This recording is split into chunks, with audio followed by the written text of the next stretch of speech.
ایک بادشاہ بہت ظالم اور جابر قسم کا تھا۔ وہ بہت مغرور بادشاہ تھا، اس سے اپنی طاقت پر بہت مان تھا۔ ایک دن جب وہ شکار پر گیا تو جنگل کے بیچوں بیچ گزرتے ہوئے جا رہا تھا۔ اسے زمین پر کچھ حرکت دکھائی دی۔ غور کرنے پر معلوم ہوا کہ وہاں ایک کیڑا غلاظت کھا رہا تھا۔ بادشاہ نے دیکھتے ہی منہ بسورا اور بہت حقارت سے کہا کہ اگر اللہ تجھے نہ بھی پیدا کرتا تو کیا تھا؟ بس یہ کہہ کر چند قدم آگے گیا ہوگا کہ اس کے گھوڑے نے ٹھوکر کھائی اور بادشاہ گر کر زخمی ہو گیا۔ محل واپس پہنچ کر مرہم پٹی تو کر دی گئی، لیکن آرام نہ آیا، اور دیکھتے ہی دیکھتے چند دنوں میں وہ چھوٹا سا زخم پورے جسم پر پھیل گیا۔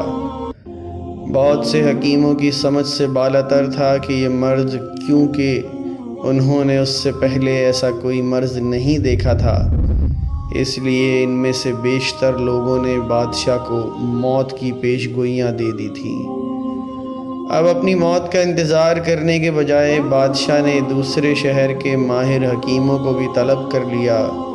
اسی دوران ایک حکیم نے بادشاہ کا غور سے معائنہ کیا تو بتایا کہ بادشاہ سلامت، اصل میں آپ جس جگہ گرے تھے وہاں کوئی غلاظت پڑی تھی جس کے جراثیم زخم میں لگے ہیں۔ اس کا ایک ہی حل ہے، جنگل سے مخصوص قسم کا کیڑا ڈھونڈ کر اسے زخم پر لگایا جائے۔ بادشاہ نے بغیر کسی انتظار کے سپاہیوں کی زیر نگرانی حکیم کو جنگل روانہ کر دیا اور وہ کیڑا ڈھونڈ لایا۔ بادشاہ نے جب کیڑا دیکھا تو اسے یاد آیا کہ یہ وہی کیڑا تھا جسے حقارت بھرے لفظ بول کر اس نے اللہ کی تخلیق میں گستاخی کی تھی۔ اس لیے اسے اپنی غلطی کا احساس ہوا۔ اس نے اللہ سے معافی مانگی اور سجدہ ریز ہو گیا، اور چند دن بعد شفا یاب ہو گیا، جیسے کوئی مرض تھا ہی نہیں۔